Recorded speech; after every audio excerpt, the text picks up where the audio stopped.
সালাত প্রতিষ্ঠা করো সূর্যোদয়ের পূর্বে, সূর্য অস্তের পূর্বে, সূর্যোদয়ের পূর্বে, সূর্য অস্তের পূর্বে এবং অবিরাম অন্ধকারে। এখন সালাত প্রতিষ্ঠা করতে গেলে সিয়ামের প্রয়োজন হয়, রোজা তো না। কোরআনে সাওম বলছে, সাওম শব্দের অর্থ গণনা করা, গণনার একটি মাস। সেই গণনাটা কখন করবে? যখন সালাত প্রতিষ্ঠা করতে যাবে যৌবন প্রাপ্তির পর, তখন সে এই সিয়াম তাকে করতে হবে। এই পঞ্চ ইন্দ্রিয় ধার দিয়ে যা কিছু প্রবেশ করবে সেটাকে বর্জন করার নাম হলো যাকাত। গনে বেছে দেখে শুনে এই অন্তরে যা কিছু প্রবেশ করছে সেটাই মূর্তি পূজা। এই মূর্তি পূজাকে বাদ দিতে পারলেই তখন সালাত প্রতিষ্ঠিত হয়। এখন আমরা বুট মুড়ির ইফতার বলতেছি, অথচ আল্লাহ রাব্বুল আলামিন বলতেছে যে যত তাড়াতাড়ি ইফতার করবে সে আমার কাছে তত প্রিয়।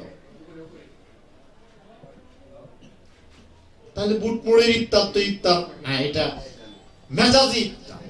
এটা যেমন আমরা একটা বাচ্চাকে বলি যে ওখানে যাইও না, ওইখানে গেলে তোমাকে সাপে কামড় দিবে, বাঘে খাবে, শিয়ালে খাবে। আসলে কি ওখানে বাঘ বা শিয়াল কিছু আছে? ওই বাচ্চাটাকে আমরা কন্ট্রোলে রাখার জন্য এই কথাটি বলি। জগতে এর জন্যই বিভিন্ন ভাবে বিভিন্ন জায়গায় সেট আছে।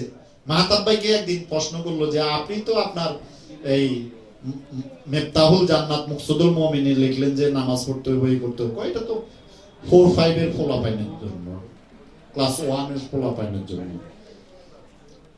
তারপর আপনি যে এখন এটা করতেছেন, এটা তো ডক্টরেট ডিগ্রিদের জন্য, এটা তো তোমার ওই 4-5 এর পোলাপাইনের জন্য না। স্টেজ ওয়ে এখানেও ধর্মের এই বিষয়গুলোকে অস্বীকার করা যাবে না। ক্লাসিফিকেশন মহানবী হেরা গুহায় যেটা অর্জন করেছেন সেটাকে আবার প্রাতিষ্ঠানিকভাবে অনুষ্ঠানের মাধ্যমে ভক্তদেরকে, ওনার সাহাবাদেরকে বোঝাবার চেষ্টা করেছেন, কিন্তু সাহাবারা সেটাকেই আঁকড়ে ধরেছে।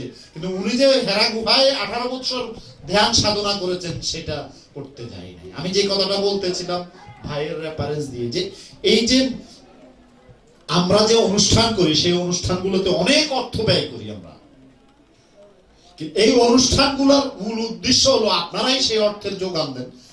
সেই অনুষ্ঠানটার মূল উদ্দেশ্য হলো সত্যটা জান। এখানে জিকির করব সবাই মিলে, এই যে আলোচনা করব, গান বাজনা করব, এটা আনন্দ। কিন্তু নির্জন হেরা গুহায় ধ্যান সাধনা করা অনেক কঠিন কাজ, এবং নির্জনে যেটা হবে সেটা আপনি প্রকাশ্যে পাবেন না।